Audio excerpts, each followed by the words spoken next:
We're half an hour away from the Opens in Hong Kong, Shenzhen, and Shanghai. You're watching The China Show. I'm Yvonne Mann with Annabelle Jewelers. Our top stories, oil prices are stabilizing as Iran, Israel, they honor President Trump's ceasefire. Cautious trading in Asia following the Nasdaq's record close, driven by Fed Chair Jay Powell's balanced comments on rate cuts. Trump, meanwhile, surprising traders and his own officials by giving China the green light to keep buying crude from Iran, appearing to undermine U.S. sanctions. And I'm Sherry Yan in the World Economic Forum here in Tianjin, China. Premier Li Qiang speaking and taking the stage in the next hour. We'll also be speaking to a great lineup of guests on everything from China's AI sector, the economy, and the impact of the tensions in the Middle East.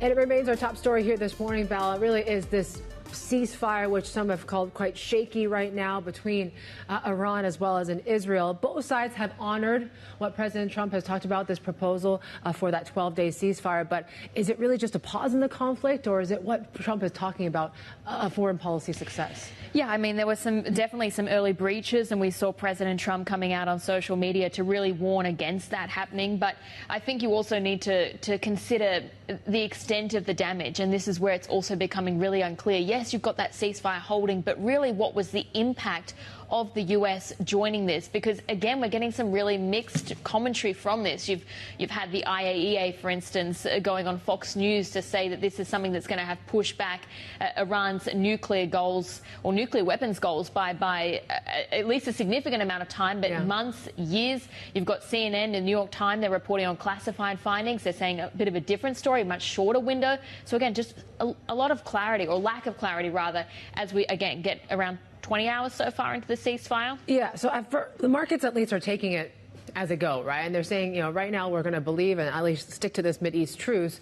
But then again, you have to talk about the Fed as well. That seems to be supporting a lot of these risk assets here this morning, and what really Powell said in his testimony too. Yeah, I think we got it right in the headlines there. It was sort of that balanced commentary that we got around the outlook for Fed rate cuts. Again, it's something that we've heard many times before, but just really cautioning the need for more patience to see exactly, are these tariffs going to end up being inflationary? But he has really seemed to open the door a little bit to an earlier rate cut perhaps. Yeah. And you saw that reflected in the trading moves as well, because we saw those moves in Treasury yields, for instance, retreating, and that was a big bounce, really, for the Nasdaq in particular. Yeah, and I think it wasn't so much Powell's comments, right? It was what we heard from Chris Waller. It was what we heard from Michelle Bowman before that testimony, where both of those Fed officials did signal maybe they would appear open to a July cut. And that really got the market really quite excited, though. But you're checking markets right now, though. Yeah, that's right. I mean, again, you kind of see those sort of two factors coming in. You've got that sort of relief, at least this truce does be starting to take hold in the Middle East.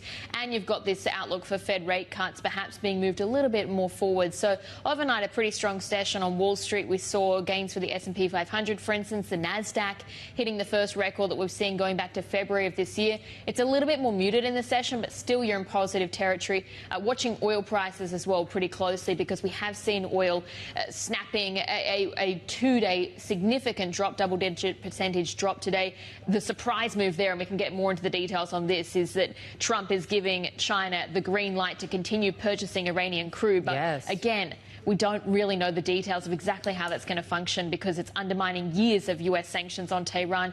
Golden Dragon Index, again, a big beneficiary out of this tech bounce that we saw overnight, closing around more than 3% to the upside. And also taking a look at what we're going to see for China's going into the session today, because of course, we've got the World Economic Forum going underway in Tianjin right now, and Premier Li Qiang, for instance, speaking at the top of the next hour. Yeah, that could be our top story, but what we are expected to hear from him, right? When you talk about the theme of WEF this year, it's entrepreneurship for a new era.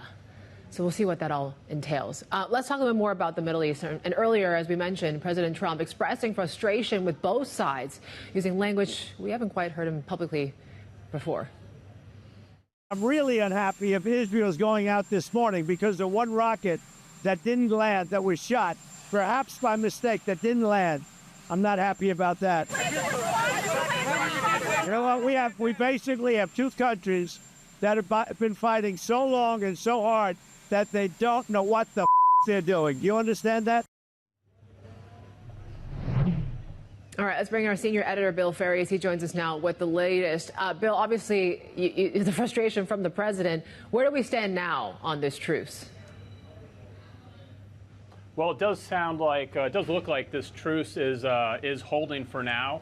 It was a very shaky start in the beginning, and the timetable was really not clear about when each side was expected to stand down. What we ended up seeing was both sides basically keeping up the fight to some degree right up to those deadlines, and in some cases a little bit past. And that's the frustration you saw President Trump referring to there. But it does seem to be holding, and there are now next questions coming in terms of will the IAEA be able to get back in and try to determine the fate of some of that highly enriched uranium, which we don't currently know the whereabouts of. Will there be a more conclusive assessment of how much damage was done to some of those nuclear sites, including that key site at Fordo, where these high technology centrifuges really were used to create to enrich the uranium? Those are the big questions out there. As you alluded to earlier, the Defense Intelligence Agency, in its preliminary report, has said that it's quite possible that the underground facilities were not entirely destroyed. And so the big question is, has this set Iran's nuclear program back by months or by more than a year? Yeah, exactly. And that's what I want to ask about, Bill, because if you speak with military bomb experts, for instance, they say that you would have needed, if not days, weeks of sustained attacks on these facilities to actually manage to wipe out their enriched uranium stockpiles. What's the point of the US joining this then? Is it more an act of compellence where you're using actual force to try and force Iran to change their behavior? Well, certainly that's part of it. I mean, I do think the U.S. got involved because it believed it had the best chance at destroying those nuclear facilities underground. No one else has the type of armaments, short of nuclear weapons, that would be really required to do that damage. There's a lot of questions about how much intelligence the U.S. and anyone had about how deeply buried some of those facilities were. That, of course, will affect the effectiveness of those bombs. But there is this renewed effort now to see, okay, we've gotten past this conflict. Both sides, Israel and Iran, have stopped firing at each other. The U.S. says it wants to go right back into talks with Iran, see if they can reach an agreement to not have them restart a nuclear program of any kind. We'll see what the Iranian response to that is. I imagine it might be some time before we see that taking place. Bill, I'd like to get your take on what we heard from the president announcing on social media that China can continue to purchase Iranian oil, which did shock a lot of oil traders out there. Why the sudden U-turn, you think? Yeah, well, it's interesting because China never stopped buying Iranian oil, right? They have been Iran's biggest consumer. China does not recognize U.S. sanctions on Iran's oil exports at all. So they have used a dark fleet of ships. They have continued to import throughout this process. The big question is, does this signal that Donald Trump is going to push for an end to the sanctions? He cannot unilaterally get rid of those sanctions. We're hearing from the Treasury Department and others that for the time being, they are continuing, they will continue to enforce those sanctions. Enforcement hasn't been particularly strong because we can track a lot of these ships. We can see where they're going. We can see them leaving Iran and arriving in China. But it does perhaps lower the tensions and questions about whether those ships will continue. That was our Bloomberg senior editor, Bill Ferries, joining us this morning from Singapore. And speaking of oil, we'll stick with that conversation and bring out our MLive strategist, Mark Cranfield, also joining us from Singapore this morning. And Mark, I mean, it's probably no surprise that we're seeing a bit of relief coming through into oil prices this morning. But how long do you think it is before traders sort of shift their focus back to bigger macro questions as well, like the tariff talks, the economic picture, the picture for the Fed as well, other factors, OPEC plus, for instance, which probably goes for the rest of markets as well? Yeah, I think that's already starting to happen. You can see Treasury yields came down quite nicely when Jerome Powell was speaking last night. What's happened with oil prices is a very constructive lesson across asset classes, and it shows you just how difficult it is to trade geopolitics and make money out of it at the same time. That's the real issue. There's a saying in the trading market that your profit and loss account doesn't lie. But if you look at what's happened with oil, was the outstanding asset that reacted once Israel started attacking Iran. If you look at all the big asset moves over that period until this ceasefire began, oil was obviously the one that was the most dislocated. Even up to 1 week after the first strikes, it was more than 10% above its earlier levels, whereas the dollar was fairly contained, bond moves were fairly contained, and equities were only down by a very small amount. So there was a lot resting, a lot of money had been invested on oil prices staying high. Look what's happened this week. Within the space of 24 hours, oil prices collapsed. You've wiped out all of those people who took leverage bullish positions on oil over the preceding couple of weeks, have actually been decimated within the space of 24 hours. That's a very painful hit to people's P&L, and it tells you just how difficult it is to sustain a position trading on the basis of geopolitics when other parts of the market are telling you it's not worth doing it. That is going to make people very, very reluctant to bet heavily on what happens now in the of course, they'll be looking at the Middle East. They'll be taking notice of all the movements there. But for people to take aggressive exposure because of what they see in the Middle East is going to be much more difficult now that everyone's lost plenty of money in the oil market over the past couple of days. So they're going to go on to where can they start to recoup their losses in other areas, in trading the US dollar, equities, bonds. Those paths look a lot clearer, particularly after Jerome Powell said there are many paths of interest rate policy, which people are taking as a hint that the July Fed meeting is now very live. Yeah, Mark, I want to get more on Jay Powell and what he said, right? The wait-and-see approach that the Fed is looking at right now. Let's take a listen. The effects of tariffs will depend, among other things, on their ultimate level. For the time being, we are well positioned to wait to learn more about the likely course of the economy before considering any adjustments to our policy stance. So it seems like July is live, as you mentioned, Mark. It seems like you take a look at what options are betting on is that this U.S. 10-year yield is actually going to head back to 4%. How likely is that scenario, do you think? It's not that far. I mean, we'd only have to move, about 30 basis points or so. That's not really a big deal in the scheme of the kind of movements we've seen over the past couple of years in the bond market. It probably would mean if people get serious about a July rate cut, you're probably going to see curve steepening. It's probably more effective in the 2-5-year sector of the curve than it will in the 10-year. But those yields will probably come down as people start to price for the Fed to do something. What you have, traders are watching this split. Obviously, there are some Fed members, such as Mr. Waller, who become very dovish, and they're already calling for the July meeting. There'll be more speeches over the last couple of weeks, and you can expect more people to start to lean that way because that's what's playing well in the market space. So they're going to lean into that. Mr. Powell is going to find himself becoming a bit isolated. If he tries to steer a neutral path, he'll be finding himself pretty much out on his own after a while, in which case the consensus will naturally move towards the idea, why don't we go with a 25 basis points rate cut?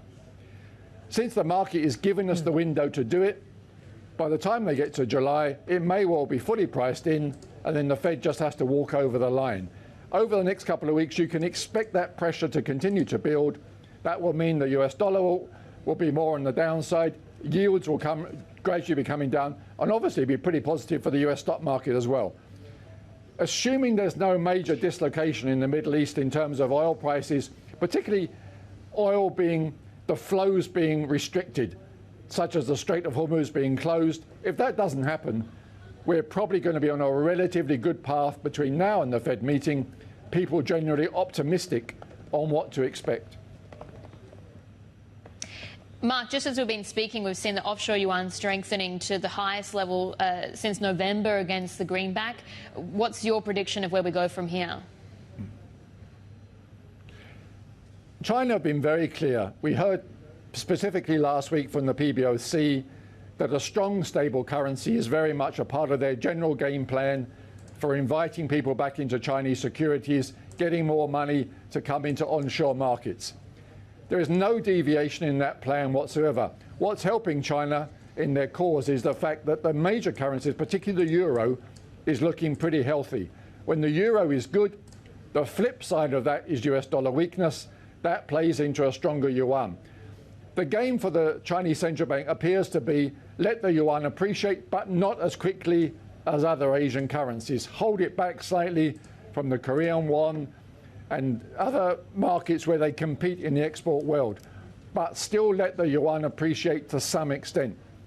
There's no reason for them not to continue with that path, particularly when they're fairly sure that the Federal Reserve is going to continue to lower interest rates. The PBOC can hold rates where they are. That allows a bit more strength into the yuan. It's not going to be a fast pace, but it all fits into their policy. They want to make China more attractive, and you need a stable currency as the anchor for other securities markets from which to benefit from that. Mark, thank you. And as you were speaking, that PBOC fix just crossing the Bloomberg there, 716.68, yet another strong fix from the central bank. We're also going down the open of trade in Shanghai, Shenzhen, and Hong Kong. Futures are pointing higher here this morning. This is the China Show.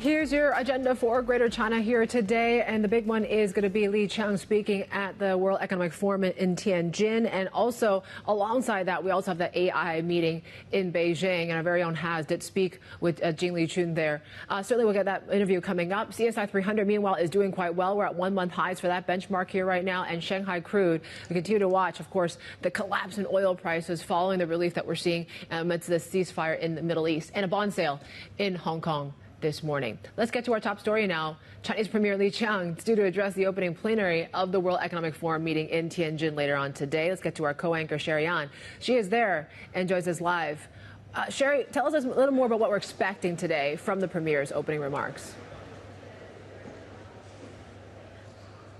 Yeah, the Premier expected to speak in less than an hour here at the World Economic Forum in Tianjin. The theme for this year's summer Davos is entrepreneurship for a new era. Last year, Premier Li Qiang really decrying protectionism, saying that decoupling would drag the world into a destructive spiral. Well, nothing really has changed this year either. If anything, things are becoming worse. We're talking about U.S. tariffs on trading partners to resume just in about 2 weeks. Not to mention that the fragile trade truce between the U.S. and China achieved with the Geneva framework back in May and reaffirmed earlier this month is still pretty shaky. So we're expecting Premier Li Qiang to really talk about stability, emphasize that China is still open for business. Of course, this year what's different is perhaps the optimism over innovation here in China. DeepSeek, really a game changer earlier in January when it released that cheaper but powerful AI model. That's leading to more confidence among Chinese entrepreneurs that they can still lead in this era of uncertainty. Of course, we also heard from Zhu Ming, the former PBOC deputy governor, talking about potential AI breakthroughs, over 100 expected from China in the next 18 months. Perhaps not surprising, given that China holds more than half of the world's AI patents. In fact, Bloomberg Economics saying that the contribution of high tech to China's GDP has climbed to more than 15% in 2024 from only 11% in 2018. And put that into perspective, the property sector's contribution to China's GDP shrinking to 19% from a peak of more than 25% just a few years ago. Yeah, and Sherry, you've got some great tech interviews as well coming up from the event. But that was our Asia Trade co-anchor there, Sherry An, joining us live from the World Economic Forum in Tianjin. And we will have more just ahead. In fact, we're going to be speaking with David Li. He's the founder and CEO of Hesai Technology. That is the world's largest maker of LiDAR sensors that are used in driver assistance systems, rather. We'll have that interview in about 20 minutes from now. And meanwhile, a big story to tell you about, too, is China's Sovereign Wealth Fund has canceled a planned sale of $1 billion in U.S. fund stakes tied to some of its biggest names in private equity. Let's cross over now to Min Min Lo, our China correspondent, on what prompted this move, Min Min, and which is happening pretty late into the sale process, right? Yeah, and it's actually quite rare for such a reversal of the decision to come so late because there already would be buyers and managers already lined up. But we're hearing from sources now that China Investment Corp, the sovereign wealth fund, is indicating that it's no longer going to proceed with this private equity sale, a planned $1 billion sale. And I guess it could reflect that maybe Beijing's assessment of the risk there because of U.S.-China relations has lifted, perhaps because of the détente that both sides had reached in the UK, and they no longer feel that there is a big need to offload all their assets. That was our China correspondent, Min Min Lo there, and we are counting down. We just had pre-markets coming online this morning. We're seeing a bit of upside so far in the session, but the Hang Seng pointing to gains of around 0.6% at the open. We've also got the yuan there, tracking that offshore yuan, of course, because we have seen it hitting levels not seen against, rather, November against the greenback, but we'll have plenty more ahead. This is Bloomberg.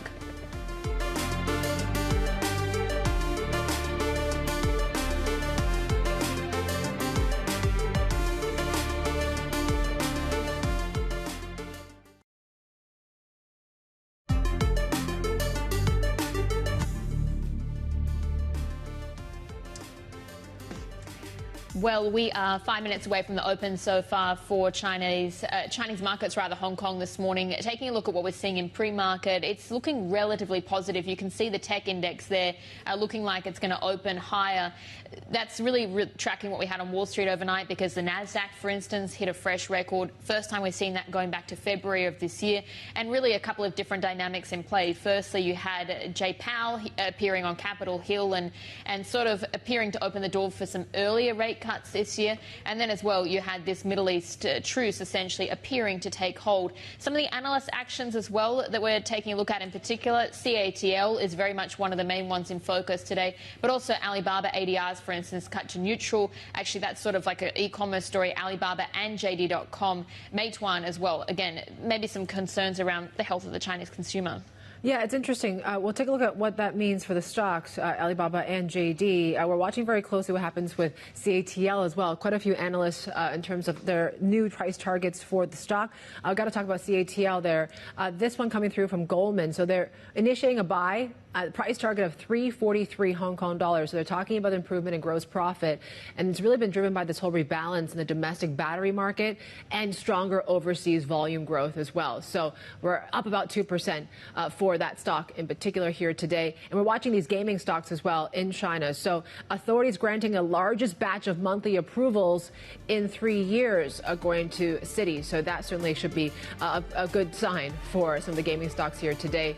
They are seeing the likes of Tencent slightly higher. The open is next. This is Bloomberg.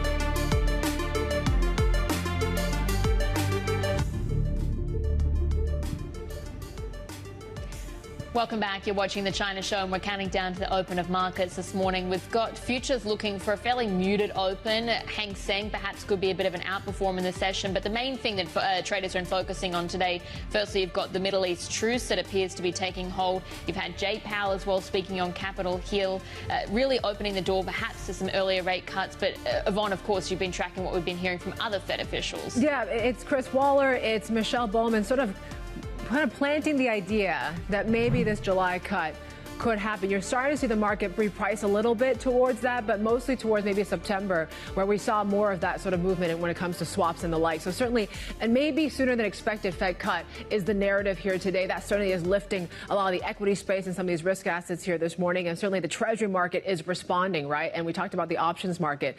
They're basically saying maybe we get to 4% for the U.S. 10-year yield, which Mark Cranfield told us not too far away, really, but really coming through from a peak that we saw of 4.6 back in May. You take a look at what the market open is doing. It's quite muted here so far. Of course, we're still waiting to hear from the premier of China speaking at the World Economic Forum in Tianjin and see what he has to say really on the outlook. You take a look when it comes to stocks, we're flat. Shenzhen's doing a little bit better, but watching very closely what Shanghai crude there. So another day of quite a dramatic drop when it comes to oil prices. So we're down some 8% for Shanghai crude. Iron ore continues to be in this sort of downturn as well. And watching CATL shares in particular, these are the A shares, but H shares just going to upgrade from Goldman as well, talking about how the gross profit margins are going to be improving here thanks to the rebalancing, thanks to that overseas expansion growth that they're seeing with the company. Take a look at what we're seeing in Hong Kong.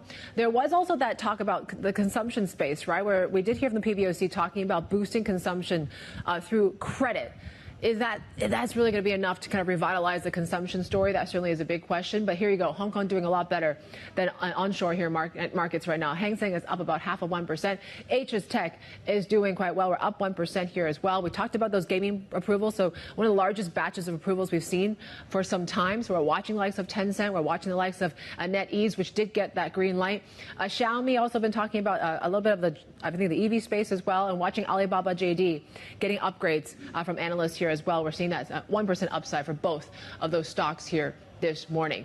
Hong Kong dollar, 7.85. Key to watch here, right? We're still on the very, very weak end of that band and getting very close and really touching it here at the moment. And we talk about the renminbi. Offshore renminbi now at the strongest that we've seen since November. The PBOC fix was actually steady today, although it did beat estimates. But this comes a day after the PBOC already set one of the strongest fixings since November, just a day earlier. So certainly we continue to see the PBOC leaning towards that strength. CATL, as we talked about, right, that's a stock to watch in the Hong Kong market, right? So 343 was the price target from Goldman. Right now we're seeing a 1% or more to the upside here this morning. Belle. Yeah, and actually, let's stay with another stock that's had quite a bit of upside, really, when you take a look at it over a one-year basis. We're talking about the Hong Kong-listed beverage maker Vitasoy. So it's up around 50%, again, over the past 12 months. This year, though, it's been sort of a bit of a different picture for the stock. So it's sort of trended a little bit lower and has been trailing the Hang Seng Index. But the company has just posted a doubling of full-year net profit. Joining us exclusively now is the Group CEO, Roberto Guidetti, joining us in studio today. So thanks very much for taking the time to come in. Let's talk about the earnings first and the results that you had. What was your key takeaway from the numbers? So, yeah, the numbers overall, as you said, Belle, doubling the operating profit versus last year in the last fiscal year. Within that, now the group is around 6.3 billion Hong Kong dollars revenue, which is around 800 million US, and our operating margin is 6%, which is good for the category. Now, you know that the bulk of our group is in China, and by China I mean mainland China and Hong Kong. 90% is over there, and we're operating now at 10% in China. China, there has been a lot of conversations now about market growth, macro, economy, etc., etc. We have been growing in the second half of the fiscal year by 2%, not our best growth, but growth. And the way we're looking at it, we use often the retail sales as a sort of indicator about how the macros are performing, right? And so we're looking at January to April, retail sales, total China 4.7%. May was a bit better, like 6.4, put it together 5. Now, beverages in the past tended to be a bit ahead of the average, okay? Now let's say that it's come a bit in line with the average. So a bit of a slowdown, a bit of a sort of contraction. In different categories, we operate primarily in soy milk and in ready-to-drink tea. So soy milk affected a bit more together with dairy, a bit of a slowdown. So it becomes a market share gain play. While on tea, there is still growth, 5%, driven by no sugar, but also in the sweetened segment where we compete, there is growth. And our view has always been that if you have interesting things to offer at the right price, okay, to the shopper, and you understand media, how to navigate, there is, within the macro, there is still opportunity for growth. The key is price. You mentioned and acknowledged in your earnings a significant shift in consumer behavior towards greater price sensitivity in China. How fierce is the competition now in the So, Yvonne, 2024 was probably the year where we saw a bit of an adjustment on pricing downwards, okay? And so it is not across the board, but is particularly in certain segments, for example, in tea where we compete. The no-sugar segment has been driven primarily by lower pricing versus the average, so from the 6 to 5 RMB per pack to 4. Wow. All right. And in addition to the consumer trend that is favorable to lighter, no-sugar beverages, this, I think, has probably made, it was a big factor in contributing. So now no-sugar tea is 25% of the tea segment in mainland China, 18% growth, while the sweeten is growing like 2%. Now, we are operating on no sugar in Hong Kong, where we have a position, but in mainland China, we are not. We are focused more on the sweeten, and we have a number of beverages there that enable us to grow the business. Yeah. You also acknowledge just the intense competitive pressures, and for instance, there's Nongfu Spring that's entered the Hong Kong market, and they're announcing their own new beverage range. So how are you also grappling with what is a very intense market landscape as well? Yeah, it's obviously this is a very strong company, and actually the level of professionalism, quality of product that now is available in mainland China is world class. And so when you're looking at these companies deciding to enter certain market, you have to take it seriously. Now, Hong Kong, our Hong Kong unit, I mentioned before, 36% of our group is in Hong Kong. So it's a business that is extremely developed, considering 7.5 million people living here. And the team needs to leverage basically the equity, the brand equities we have, which are multi-decade awareness, through generations. Pervasive execution. You cannot be in any place where you don't find one of our products in Hong Kong. Yeah. But actually the pricing, or making sure that the innovation and the pricing now takes into account this new competitive set, is very critical. Yeah. Because what has worked for these companies in mainland China obviously is going to be the main strategy for them to apply in this market in Hong Kong. Do you think these price pressures in China are going to continue for some time, or do you see an end anywhere in the horizon? I mean, eventually it will need to end, all right? At the moment, as I said, if we're looking at price per liter from January up to now, is stable. Now, within the average, you might have some differences, but basically price per liter on average is stable. And the reality, Yvonne, is not every company has a gross profit margin that allows them to actually continue this approach. Probably this company that Belle mentioned can do it. Yeah. Okay. We are, together with them, the highest gross profit margin in the industry, right? So we still have some room, but I think it would be good if we all as an industry create a value creation industry as opposed to a value erosion industry. But I would say that there are a number of companies for whom it's not so easy to now continue to compete on price even further. Yeah. So hopefully it will stay stable, and then eventually the good innovation might start again, to go back up. Not immediately though. What could end it? The price war is one thing. There's been a lot of talk, I guess, of potential consolidation. I mean, there's chatter about Starbucks looking to sell its majority stake in China, in the China business, I should say, KKR and Daiyao and stuff. Yeah. Do you foresee more consolidation in the beverage space? Yes, I think it has become a very rich and diverse and multi-channel kind of, right? So we've been talking recently in our industry about the phenomenon of coffee chains and tea chains. When you're looking at some of the numbers that are provided by, let's say, a Euromonitor or a Nielsen, they might not necessarily include some of the growth that is happening in that particular channel. Right. Now, tea chains, our latest estimation, if you make their sales, if we make the RTD, ready-to-drink sales 100, probably for tea chains, maybe 40% of that.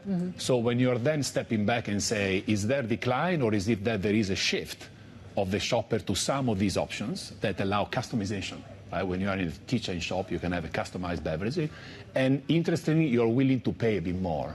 So there is a situation where if you have a good idea, if you have something that is interesting, the shopper remains curious. Yeah. It remains open. So it's also the responsibility of the companies to come up with things that generate this curiosity. Yeah, I guess still that sort of premiumization play in focus. But I wanted to ask as well, the markets, firstly in Singapore, but also Australia. I mean, Singapore kind of stood out for some slight weakness there. It was really the one by geography that you saw declining sales. And Australia as well, you recognise that you're going to be trying to decrease the losses. But what's your plan?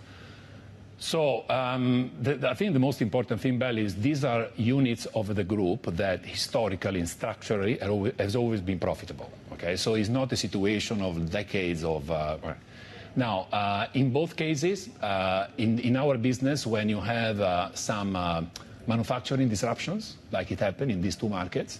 Then it takes some time to fix first and then recover on the commercial side, because these are developed markets, Singapore and Australia, where you actually align your plan with customers 6 months in advance.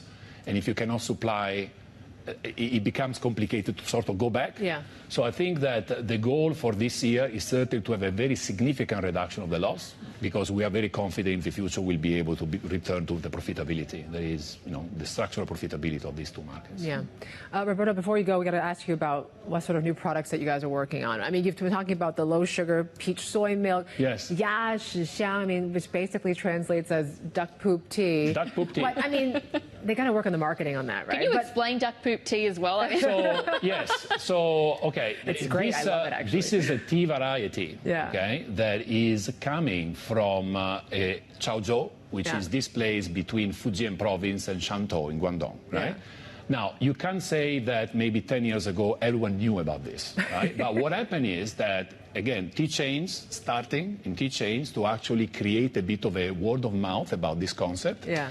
And I think it is, our product is taking these tea leaves, because we use real tea leaves in our products, plus a new kind of lemon compared to what we are using on our core SKU, low sugar, Yeah. and 5 RMB pricing. Yeah. All right, so basically you reapply a bit of this kind of trend that is happening in the on-premise into the RTD. Yeah. And the product, we are very excited about it because it started very, very well. We started shipping it in soon after Chinese New Year, before the peak season starts. And great response, because it's also a very complementary experience to the original one. Yeah. You can have a lemon tea, and now people are discovering it can be extremely different. So from that point of view, tea chain shaking up the RTD environment a bit and say, hey, maybe there are different ways to actually expand and stimulate the consumer. Yes. Did you try? I love it. All right, great. And I love the original, Fantastic. so it's hard don't to... ask me about that one. It's hard to, yeah. There's one downstairs in the pantry, Belle. We'll Okay, try yeah. some duck poop I know, tea I'm just a coming bit wary of something that translates as duck poop, but okay. through. All right, Roberto, it's great to have you back again. Thank you very much. Roberto Guidetti there, always a Group pleasure. CEO at Vitasoy International Holdings there. Okay, it's a hard segue, but we got to take it because there's some headlines crossing through when it comes to the president. So what we're hearing from President Trump is that the nuclear sites in Iran are completely destroyed. So he is disputing, Belle, as we've been talking about, some of the reports from New York Times, CNN, on just how much damage was really done on those Iran sites the last few days. Yeah, that's right. So CNN and New York Times, they say that they've got classified findings, and they're looking at essentially the amount of devastation that's been done to the nuclear program for Iran, and they're saying that it's only been set back by a matter of mere months. We also as well had the IEA going on Fox News to say that, again, it was a sort of a substantial change. The program would have substantial ramifications, but they also couldn't say whether we're talking months or years. But Right. it's certainly really a big question for us to answer, and really to get access to these sites as well and to that enriched uranium to be able to assess the level of the stockpiles. And if that's the case, will Israel stay okay with this, be on board with the ceasefire, right? If, in fact, the damage to the nuclear facilities was not as much as what perhaps the president is alluding to. Still a lot of questions there. Still a lot. We got plenty more ahead. This is Bloomberg.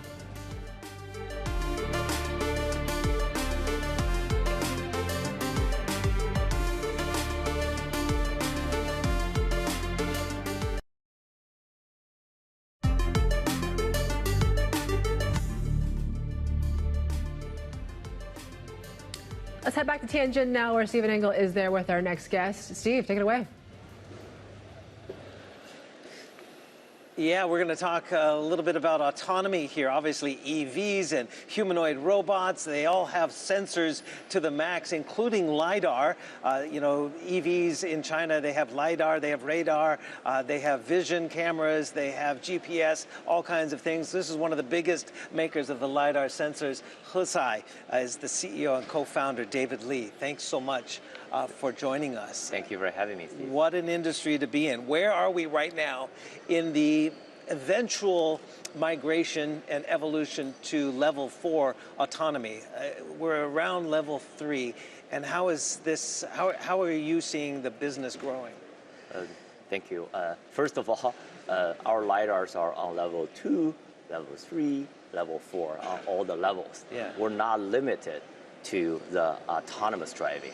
We're actually part of all the different levels of vehicles because of the function we provide. Right. If you think about LiDAR, it's a laser sensor that sweeps the street and really gives you the direct measurement of all the objects on the road, which is super critical because usually people try to compare that to cameras. Right? And camera's supposed to see everything, but every now and then it fails. Right? Like in the darkness or well, this is the big debate, and again, that's like the elephant in the room. Elon Musk and Tesla talks all about vision and cameras, and he has said some. You've heard all the comments. For sure. It's expensive. LiDAR is expensive and unnecessary. Freaking stupid, he says. It's a crutch. I don't think LiDAR, you think, is a crutch because, like you said, it uses lasers. So in fog and rain and darkness and bright light, it cuts through that. Sure. So why is there this debate, whereas your LiDAR systems work in conjunction with vision and in conjunction with radar? Exactly. That's exactly the point, right? First, the analogy I like to use is that it's a future of the invisible airbag because it actually stops the vehicle before it crashes. It's actually better than the airbag. Now, you mentioned two comments from Mr. Musk, right? One is expensive, which was fair. Back then, even us, we were selling at close to $50,000 per LiDAR, which is crazy and it's almost impossible to use on passenger vehicles. It's virtually impossible, right? But you need to look at how far we got. Now we're looking at $200 and below. So I'm very proud to say we managed to reduce the cost of such an important safety sensor by more than 99.5%.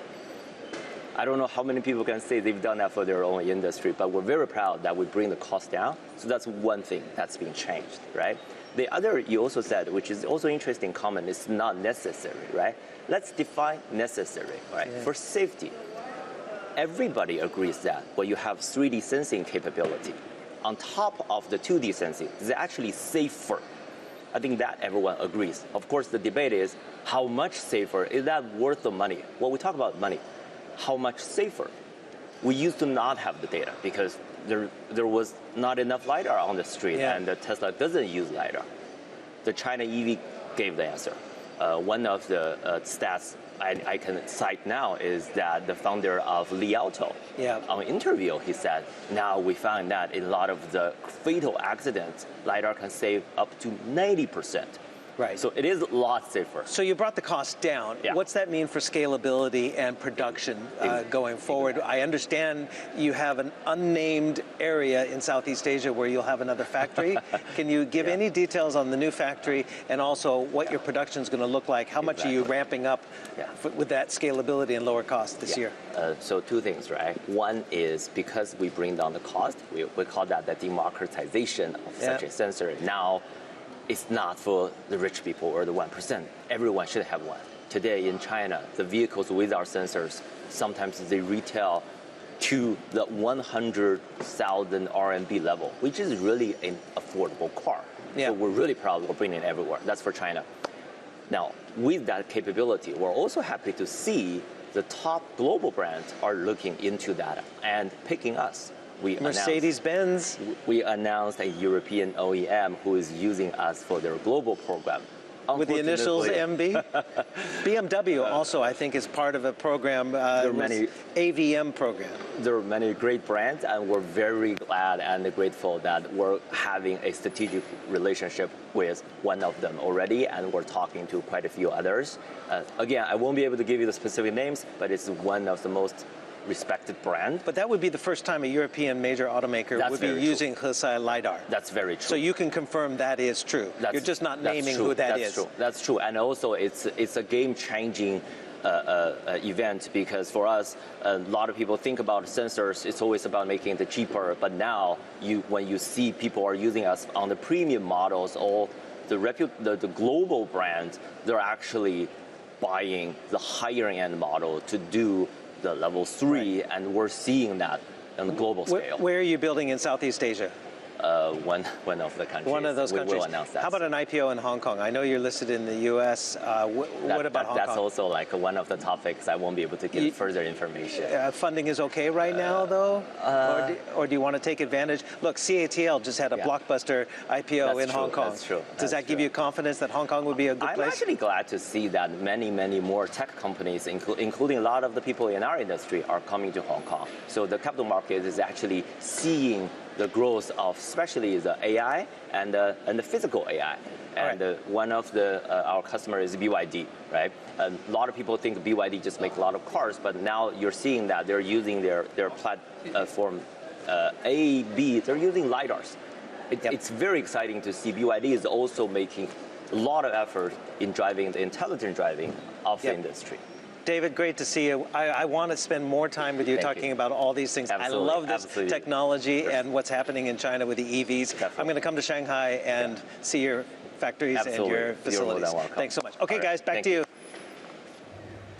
Thanks, Steve. Yeah, great questions there on that secondary listing in Hong Kong. At least we know that David likes what's happening in the Hong Kong IPO market. But that was Stephen Engel, our Chief North Asia correspondent on the ground in Tianjin. And subscribers can watch us live and see our past interviews on our interactive TV function. That's TV Go. You can dive into any of the securities or Bloomberg functions that we talk about and become part of the conversation by sending us instant messages. Check it out at TV Go. We'll have plenty more ahead.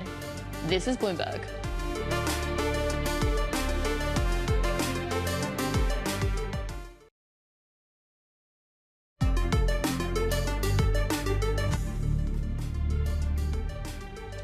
Hong Kong is leading that charge here in terms of this equity rally in Asia this morning. We're up about 1%. HS Tech is really kind of driving that as well. The property index also doing quite well here today, but we're just moments away from that speech in Tianjin from the premier. Yeah, something we're going to be tracking very closely, of course. We'll have that just ahead listening in, but you are watching the China Show. This is Bloomberg.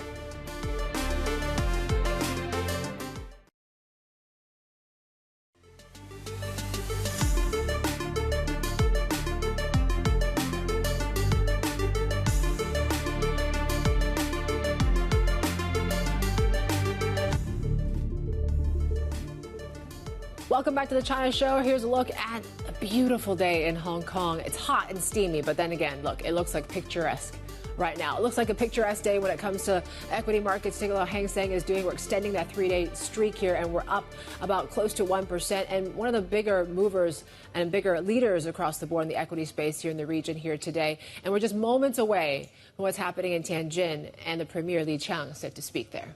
Yeah, really going to be interesting what sort of tone he gives in that address, and we'll have Min going through the details in just a moment. But in the meantime as well, I think that talking about the Hang Seng in particular and the tech outperformance that we're seeing in the session today really speaks to that performance overnight as well, because we saw the Nasdaq, for instance, hitting a level we haven't seen going back to February of this year, or the first record since the early part of this year. But broadly in the session today, we've actually got equities that are tracking higher in the session. Some of the things that we're keeping a watch on in particular, well, there's oil, of course, because we've seen it snapping a two-day drop, and also as well tracking what's happening in the yield space, because we did see Treasury yields retreating overnight, and that was with Jay Powell speaking before the House on Capitol Hill, talking about the outlook for rate cuts. He's saying, yeah, maybe actually it could come a little bit sooner if inflation stays subdued. Yeah, how long can he stay neutral was what Mark Cranfield mentioned. Now that you are seeing some of the doves really be a little bit more outspoken about where they think rate cuts should be. July, according to Waller and Michelle Bowman. So that's where the market's kind of tilting towards just slightly,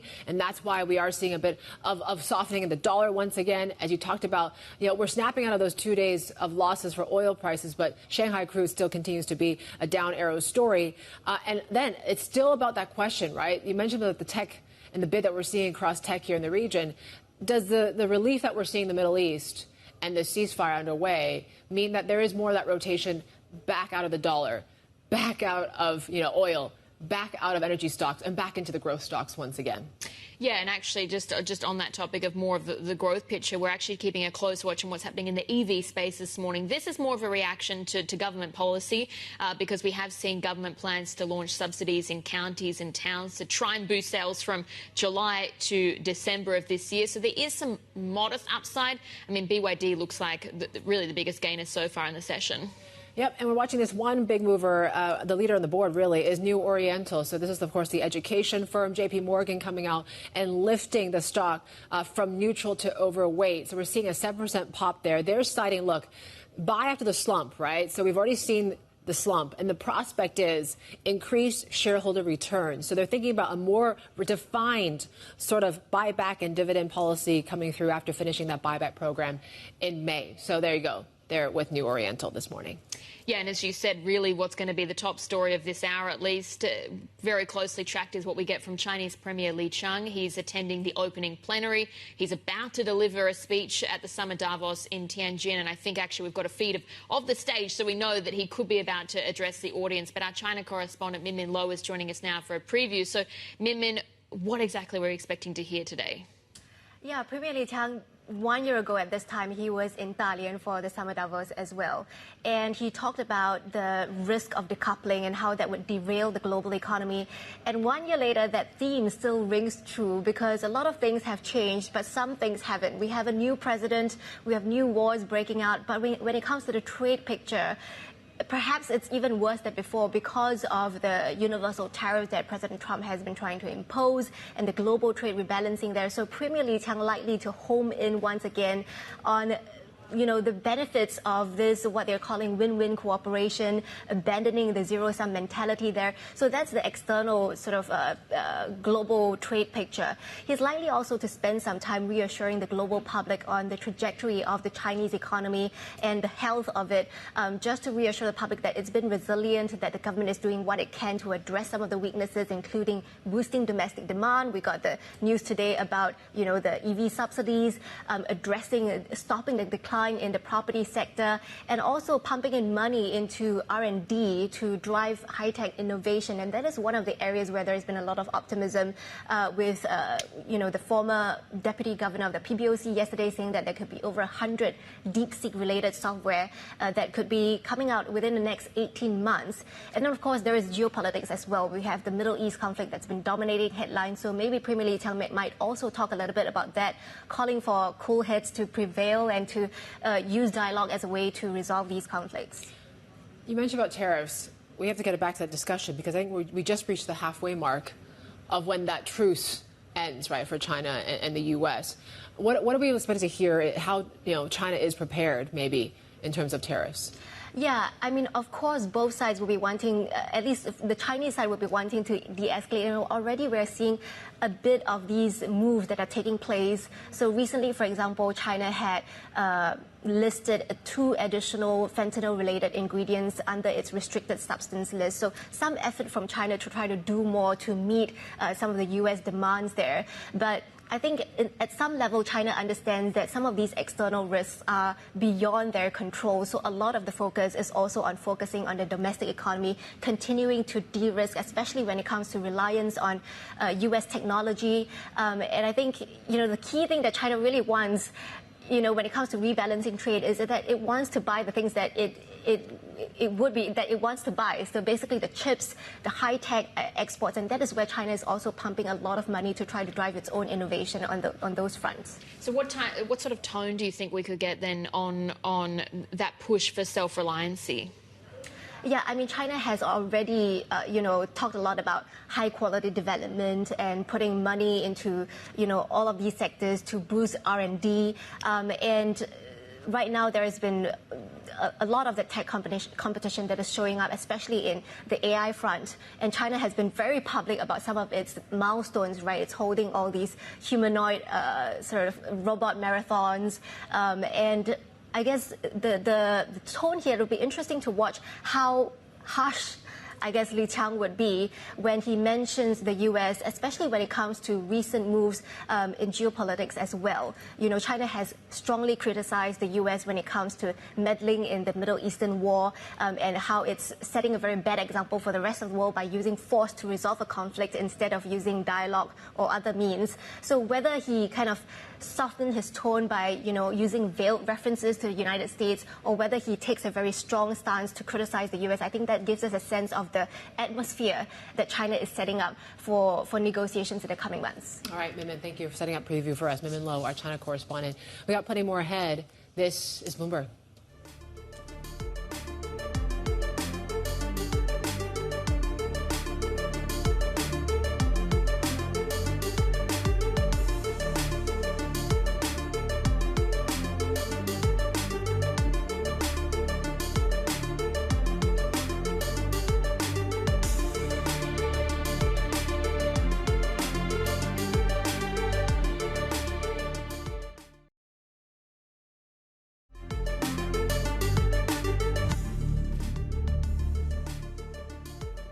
Taking you back to live pictures out of Tianjin right now at the World Economic Forum, the Summer Davos as they call it, and we're expected to hear from the Chinese Premier Li Qiang and making that open and plenary, of course, at this meeting. And the theme that we've been talking about, Belle, is entrepreneurship for a new era.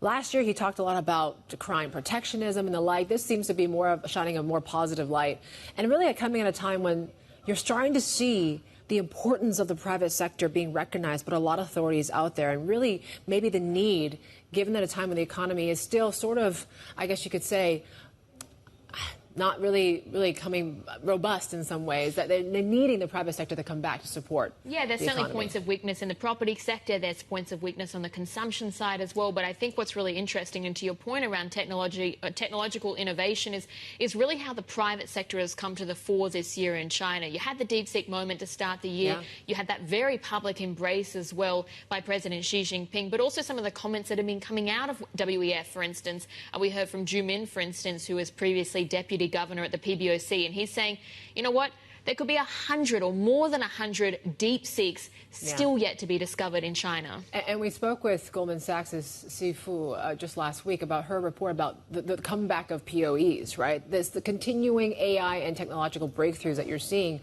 in China has basically rewritten the narrative and really brightened the prospects of POEs here right now. So certainly that is still the key sort of theme, it seems like, today. All right, we'll see what happens there, but looks like Li Qiang has not yet come on stage. But we've been talking a little bit more about what else is going on, right? Not just what's happening at WEF, but also at the AIIB forum, too. Yeah, that's right. We've also got coverage of the Asian Infrastructure Investment Bank annual meeting that's happening in Beijing. And now our anchor, Haslinda Amin, is actually moderating a panel there right now. Let's listen in.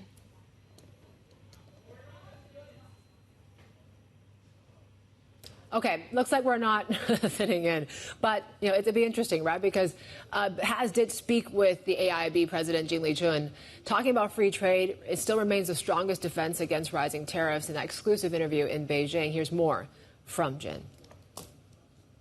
I invited the United States and Japan to join, and I had extensive discussions with them. Quite a lot of people were my old friends, right? We understood each other. So I respect the decision-making of any sovereign government, but I assure them, for whatever reason you choose not to join, it's not a problem. We can work together. For instance, as you know, we work with the U.S. and the Japanese financial institutions, and we are open to the professionals from U.S. and Japan. They are working very happily in our institution, and some of them are taking very important positions. Financial institutions and business companies are welcome to compete in the international competitive bidding. So we are inclusive. Your member countries are now grappling with the issue of tariffs. Are you seeing heightened lending this year, for instance, from member nations needing more funds as a result? Tariff issue, certainly, I hope it will be eased, if not completely worked out. Tariff issues will certainly impact on some of our member countries, right? But also, I find this is going to lead to a different kind of scenario of global development. If the tariff is an issue, the best way to deal with the high tariff issue is for a group of economies to be working together, maintaining free trade. So in terms of the geography, population, resource endowments, I think ASEAN and the GCC and Central Asia, these countries can work together without any problem. And on the other hand, the European countries as a bloc is also interested in working with Asian countries. So I think there could be a solution to deal with the tariff. And if that is the scenario we've been looking at for kind of solution, probably tariff issues would be gone later on. Mr. Jin, back in October you talked about how it will take time for stimulus to play out, and we're seeing that. Retail sales is rising, we're seeing even consumer stocks doing really well. Is it sustainable, or is this a sugar rush for the country? You're referring to China? To China. Yeah, I think the government has issued a series of new policies stimulating the economy, and not just one shot in the arm, but also all these policies will be doing, I think, its job in promoting the private sector development, creating more jobs. And you will find most of the innovations, creative new things were developed by the private sector. You see how vibrant this is. And the government provides the enabling environment for all of this business in the economy to do what it should do.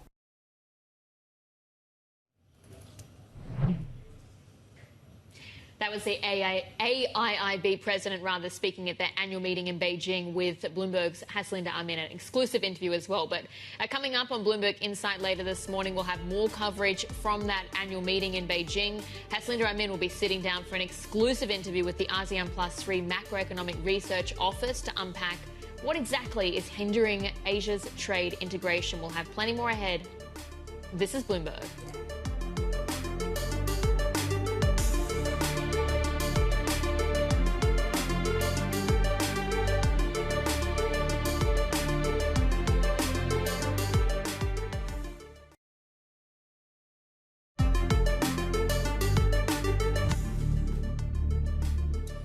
Take you back to Tianjin now at the World Economic Forum. And yes, the Premier Li Qiang is speaking right now. Let's take a listen. Back in 2008, when the annual meeting first came to this city, the world economy was grappling with the serious impact of the global financial crisis.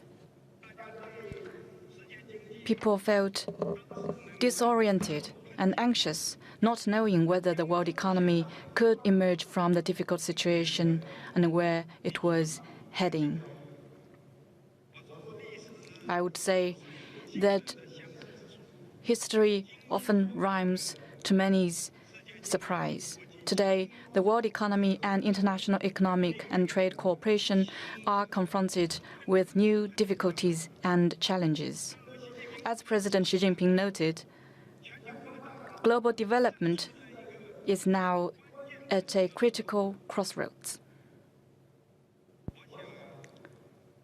I think it is exactly at times like this that we must think deeply about how the global economy and trade will evolve.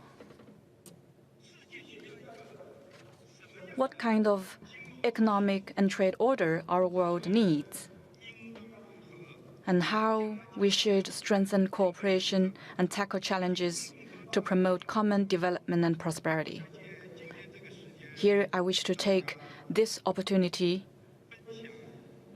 to share with you a few thoughts of mine. 3 thoughts.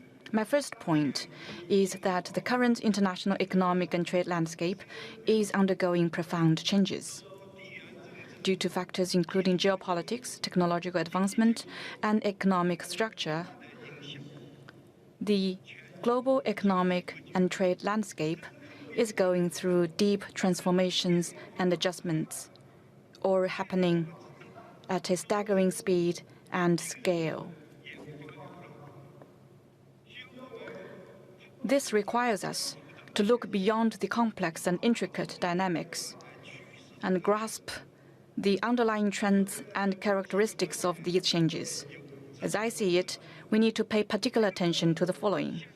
First, the economic and trade system is becoming more diverse, and the Global South is rapidly gaining strength.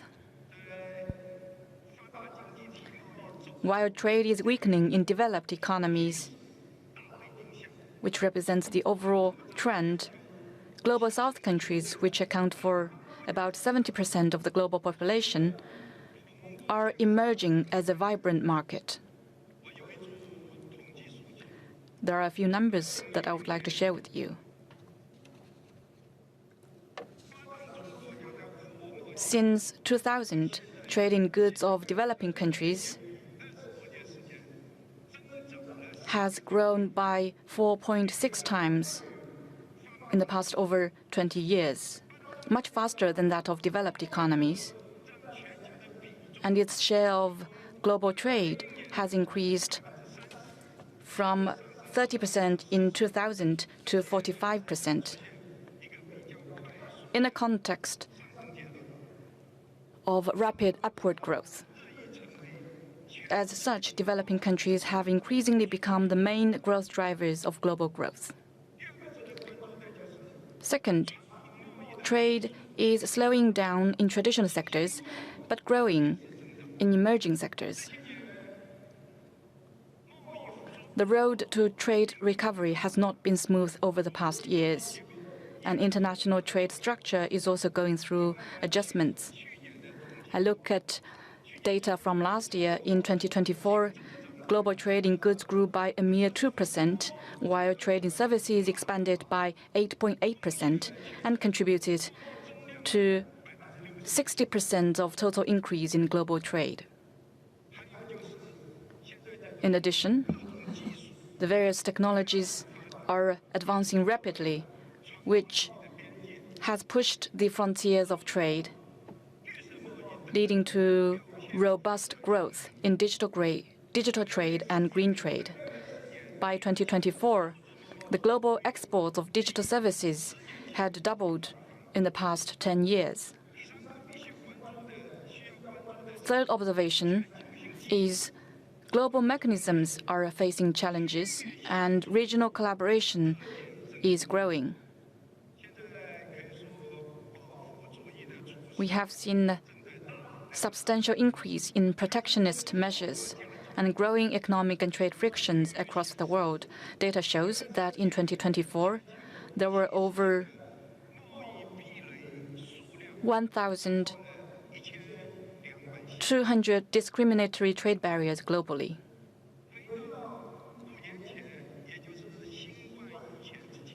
And if you go back 5 years, before the pandemic, the number stood at around 200, but now it's 6 times higher. Many countries are forced to explore new ways to trade,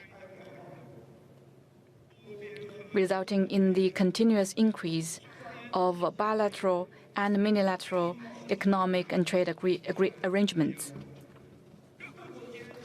The number of regional trade agreements signed among countries has grown from less than 100 at the beginning of this century to over 600 today.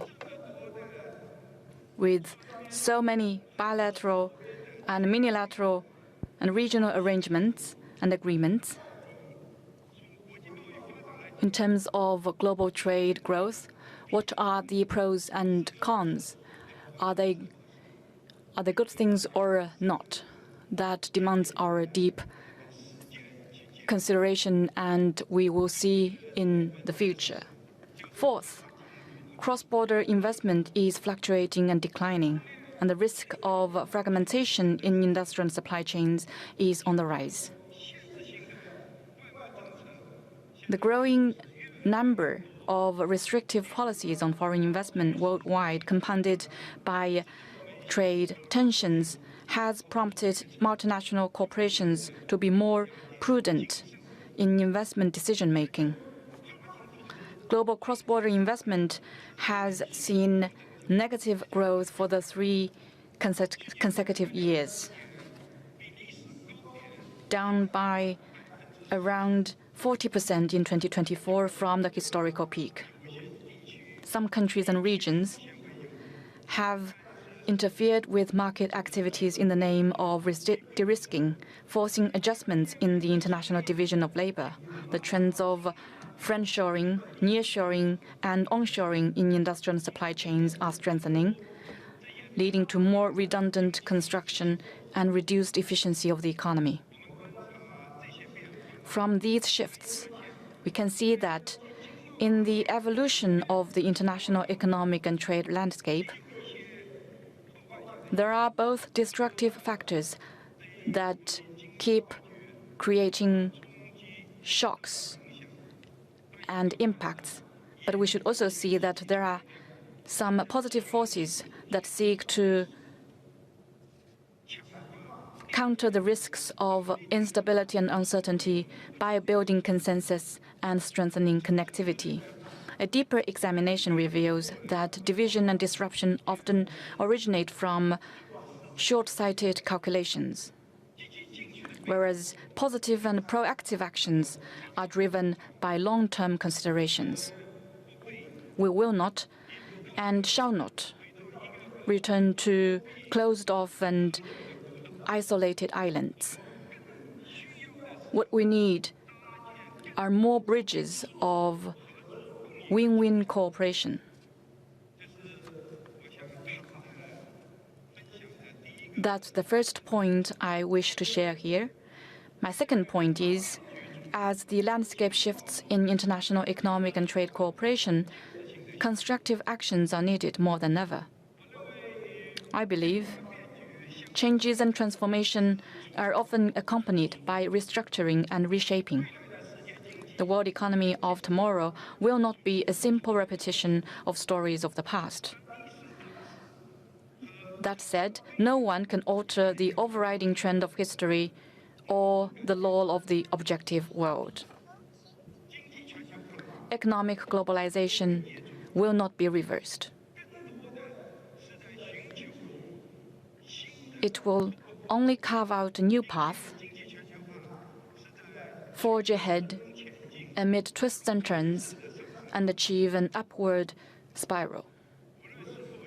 Whether we realize it or not, whether on our own initiative or not, when we engage in international economic and trade activities, we are actually reshaping their rules and order.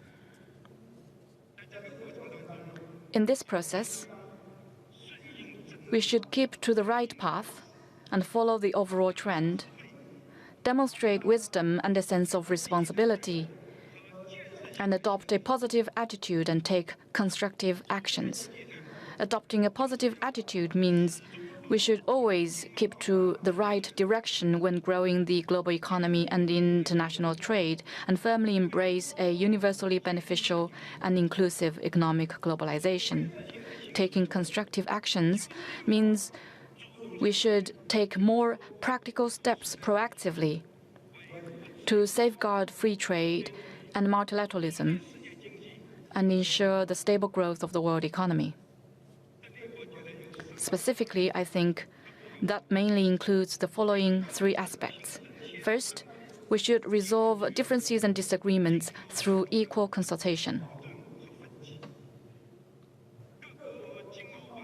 It is normal for countries to have differences and disagreements in their economic and trade relations. Our trade is so big, whether it's in multilateral trade or bilateral trade frameworks, there are all kinds of problems, and these are all normal. As long as they engage in dialogue and consultation in the spirit of mutual respect, I think solutions can always be found. We Chinese people have a long tradition and culture, and when we do business, we often say that harmony makes good business. We have economic and trade exchanges with almost all countries and regions of the world.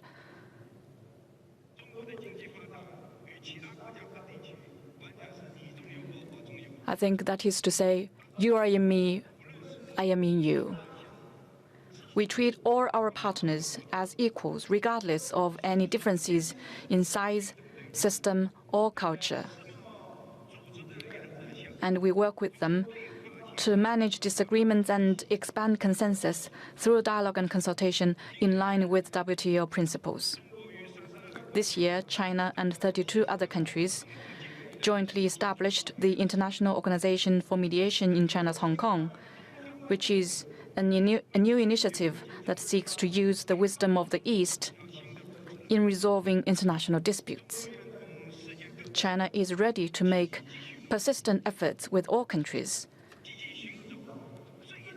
to build maximum consensus and cement the foundation of the trust that underpins international economic and trade cooperation. Second, we should safeguard our common interests in mutually beneficial cooperation. The global economy is deeply integrated. No country can sustain its prosperity in isolation from the world. Hence, cooperation is a must if we want to achieve development. And to safeguard the common interests of all, at the end of the day, is to safeguard the interests of our own. In the face of global challenges, we should uphold the principle of extensive consultation and joint contribution for shared benefit, enhance macro policy coordination, safeguard stable and unimpeded global industrial and supply chains, and boost the security and resilience of countries' development through closer cooperation. China will continue to actively participate in G20, BRICS, and other multilateral cooperation, advance high-quality Belt and Road cooperation, and increase input in areas such as global connectivity and sustainable development to better promote common prosperity of all. The third thing that we should do is to contribute to each other's development by generating more growth. You know, currently the momentum of global growth is weakening, and many sectors are mired in the fight for existing resources.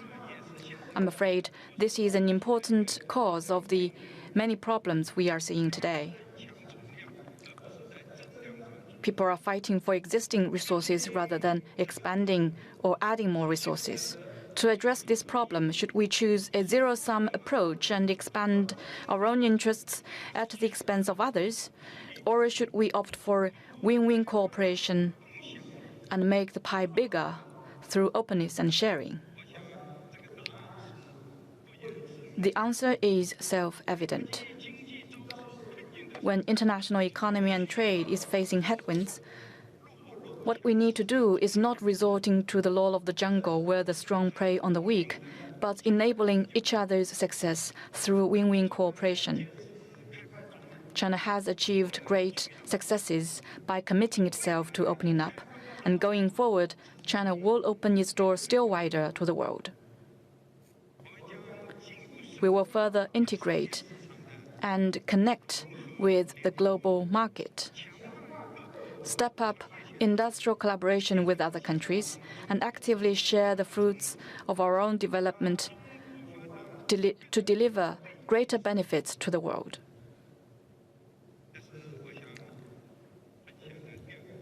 That's the second point. And my third point is that the Chinese economy, with its further development, will continue to contribute to the world economy. Over the past years, the Chinese economy has remained an important engine of the world economy, contributing around 30% of global growth. The reason lies not just in China's stability and high growth, but also in its openness and in its linkage with the world economy. In other words, the Chinese economy has embraced the global market and integrated into the world economy. It is also driving global growth and promoting world development. In addition to that, China is willing to do all it can to help overcome the difficulties and challenges the world economy faces. First, the sustained and steady growth of the Chinese economy will provide strong underpinning for faster recovery of the world economy.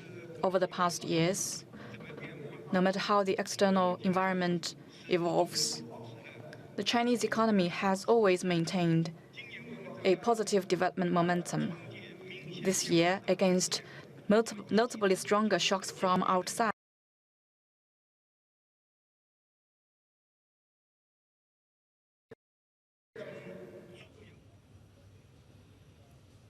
all right. Noticed that several well-known international agencies dealing with some technical have issues here. All right, there we go. Let's keep listening into the premiere of China. we are confident and capable of maintaining relatively rapid growth. A closer look would show that China's economic development is not a short-term expansion, but a steady progression toward long-term goals. China has clear development goals, consistent planning and guidance, resolute reform measures, and pragmatic macro policies. In the past 70-plus years, we have implemented 14 five-year plans. This year is the last year of the 14th five-year plan, and we are now formulating the 15th five-year plan this year.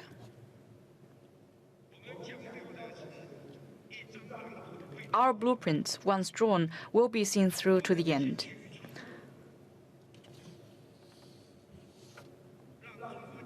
This enables the Chinese economy to navigate through cycles and develop in a sound and steady manner, and continue to provide more stability and certainty for the world economy. Second, the continuous expansion and upgrade of the Chinese market will create more room for global economy and trade to grow and regain momentum. China is already the world's second-largest consumer market and importer, with nearly 50 trillion yuan of consumption, over 50 trillion yuan of investment, and over 20 trillion yuan of imports, or in RMB yuan, of course.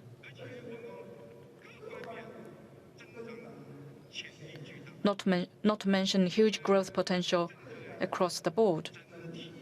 We are on track to become a high-income country in an all-round way, supported by robust demand for consumption upgrade, both in traditional areas such as clothing, food, housing, and transport, and in emerging areas such as smart terminal and cultural IP, which are growing very fast in recent years. We are intensifying our efforts to implement the strategy of expanding domestic demand by launching special initiatives to boost consumption. This will make China a mega-sized consumption powerhouse on top of being a manufacturing powerhouse, and provide more market space for enterprises around the world. Third, China's continuous breakthroughs and leap in innovation will provide much-needed driving force for global development.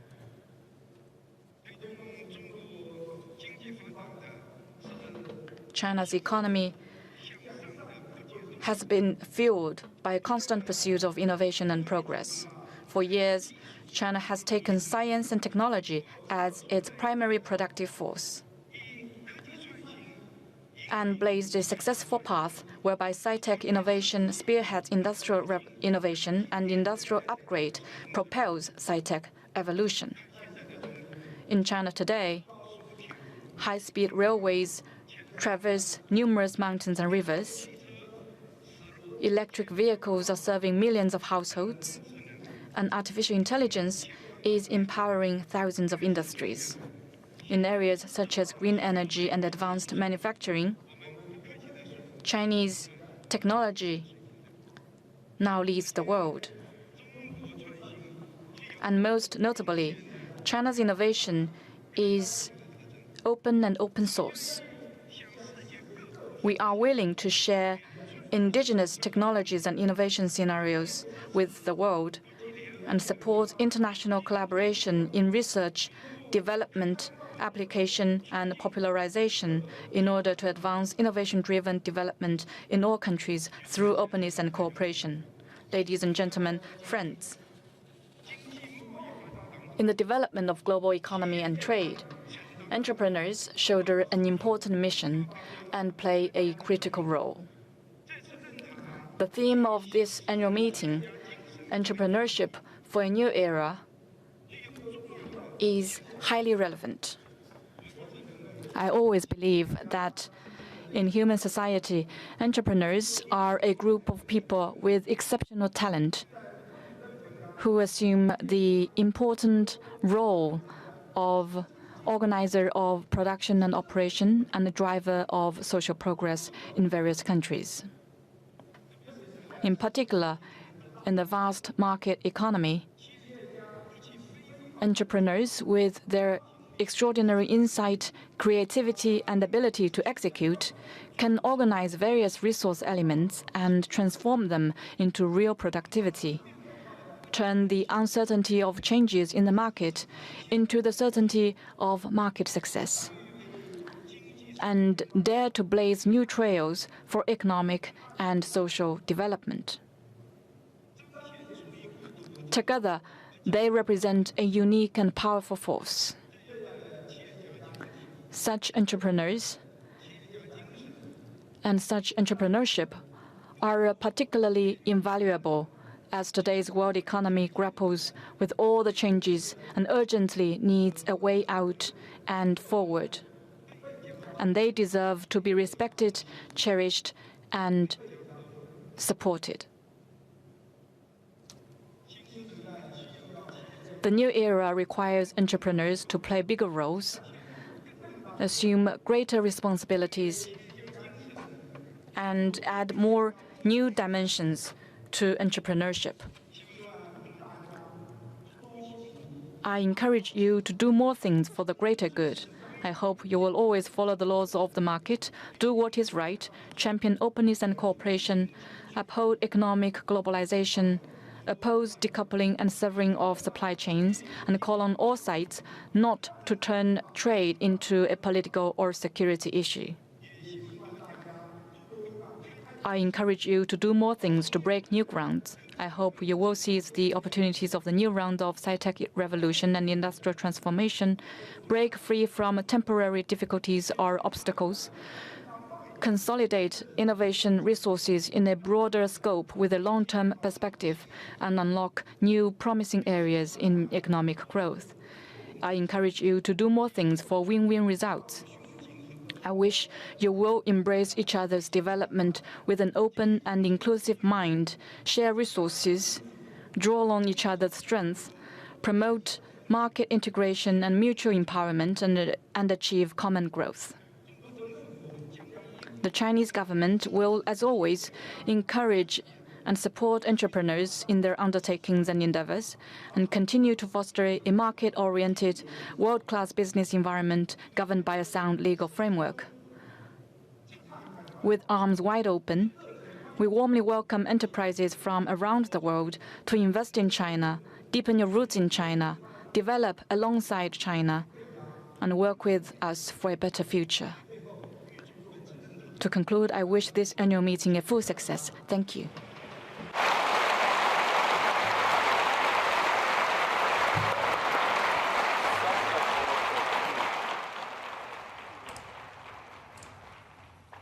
That was the Chinese Premier Li Qiang there speaking at the World Economic Forum that's underway in Tianjin today. I think really the key elements that came out of that, or one of the key elements, is really Beijing continuing to project that image of stability. And we have seen that since President Trump came back into office on January 20, that China is pledging to be a firm, a steady leader on the global stage. Yeah, certainly he mentioned pretty early on in the speech about the road to a trade recovery is not smooth in the past years as well. And, you know, the economic and trade system is becoming more diverse. But as you mentioned, right, there's also this push for innovation, for tech. I think when you mentioned the line about encouraging and supporting entrepreneurs, sharing globally original technologies, I think that's quite interesting too, what we heard from them. Yeah, and you're really getting to this point now that the AI race is not just about sort of competition around specific AI tools, but it's about competition of who is going to have control of the standards and the governance and the broader infrastructure as well. And so you see this very direct push from the US, but you also hear that there from China, saying that they want to be able to share their innovation on a global stage as well. But let's get more on this now. Bring in our China correspondent, Min Min Lo, joining us. So Min Min, what stood out to you? Yeah, I think, as you said, one of the points that stood out is how China is really reassuring the global public about the resilience of the Chinese economy. He says that China's growth is going to continue to underpin global growth regardless of whatever happens in the external environment. As China has proven before, they were always able to bring positive growth despite the shocks we have seen in the previous years. And in contrast to the United States, while he hasn't named U.S. specifically, but when it comes to, some of the dividends that China has gained when it comes to its investments in high-tech R&D. He talked about sharing the fruits of these developments with the rest of the world, keeping things open source, sharing original technologies with the rest of the world. The second thing that stood out to me was he mentioned the importance of engaging with all countries on an equal basis. And again, he didn't refer to the U.S. specifically, but this was something that China had repeatedly mentioned in terms of how they want to engage with the U.S. when it comes to trade negotiations, doing it on an equal basis. He talked about all the challenges, right? The decoupling that we are seeing, the fragmentation that we're seeing, erosion of these global multilateral institutions that are being replaced by a rise in regional and bilateral trade agreements. And he talked about the importance of, continuing to work towards this win-win cooperation. And he highlighted in particular the opportunities in the global south. And again, this highlights China's strategy. If you look at China's trade, especially after the tariffs had kicked in, China's exports to the UK, for example, has surged by a lot. China's exports to the rest of the world has also increased. In fact, the main decline in exports was only to the United States. It shows that the demand for Chinese goods, while the US is reducing its demand on Chinese goods, all that demand is just shifting elsewhere. It's not disappearing. It also shows you the resilience of these Chinese exporters. That's one of the things that really struck me when I speak to Chinese exporters, is how resilient they are because of the intense competition in China. They are forced to be so nimble, and they have gotten through the first trade war, they've gotten through the pandemic, and they are now trying to get through the second trade war by shifting very quickly, offering discounts, finding new markets overseas, and that's what China is saying it's able to do. We certainly have seen that. He also mentioned about China seeking to become this major consumption powerhouse, which, we've been long waiting for this sort of shift in the economy to more consumption-based. But that certainly has not really gotten too much traction just yet. But what is he talking specifically about the consumption story? Yeah, he did mention that China is going to come up with new special initiatives. He didn't go into details, but he promised that it's a hint that there is more to come in terms of government stimulus. And he said that, yes, China is not just going to be a major manufacturing powerhouse, it's going to be a major consumption powerhouse. And again, highlighting the offer of this giant single market, $1.4 billion, and what it can do for enterprises overseas, and talking about how China would warmly welcome them to take root in China, to make use of that deep market and the consumption power that could be unleashed if China does successfully get people to start spending the money that they have been saving in their pockets. It's not that they don't have money, it's that the confidence is not there and people are holding back their spending. Yep. All right, Min, thank you so much for summing that all up for us there. The premier speech, Min Lo, there, our China correspondent. Just checking markets, though. We initially were seeing a bit of decent gains here when it comes to before this speech. It looks like we're coming off some of it now. In fact, the onshore markets are pretty much flat.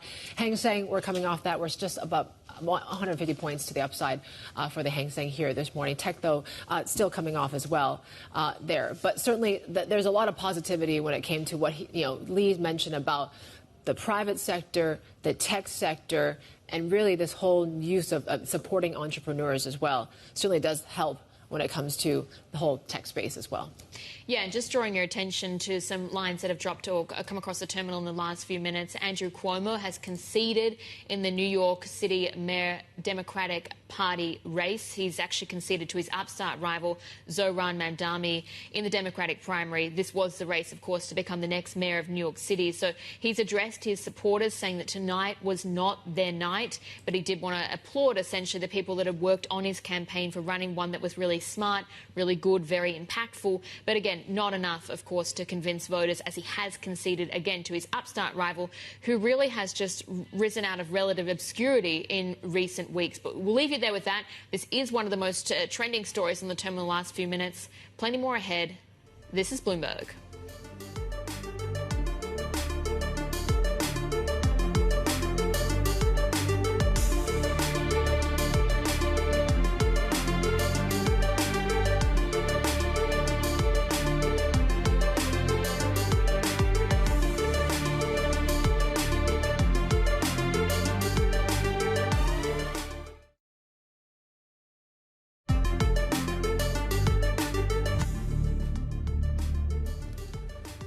quite an interesting speech from the Premier of China, Li Qiang, there at the World Economic Forum, and really just highlighting, I guess, the external threats that, of course, the economy is dealing with. But it seemed to be, as you mentioned, right, projecting this sort of notion of stability, that they are still willing to engage in business with the global south, certainly is a vibrant market they talk about, and a supply chain that looks increasingly at risk, but more diverse, as he mentioned. Yeah, he's talking about that sort of risk of fragmentation, further fragmentation from here, but he's also making that point that China's economy is very resilient. And I think one of the interesting points that you touched on earlier was around consumption.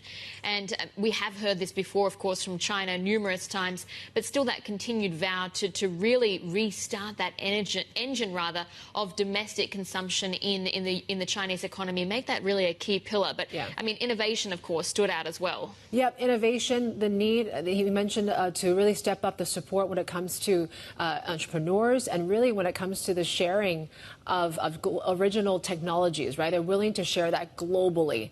In the face, of course, this trade war, and there's a lot of talk about, export curbs and the like. This is the narrative, I guess, Li Qiang is trying to project, that they are open for business. But also talk about the growth side of things, confident and capable of maintaining relatively rapid growth for China and to step up its industrial cooperation with other countries. So they're still quite optimistic about the growth picture, despite a lot of what's going on externally. Yeah, and actually you see that sort of being reflected a little bit in market trading today. It's a little bit slightly more risk on. I mean, we did see, of course, this trade truce in the Middle East taking hold. We saw the Nasdaq as well reaching the first record going back to February of this year, translating into some Asian equities today. More ahead.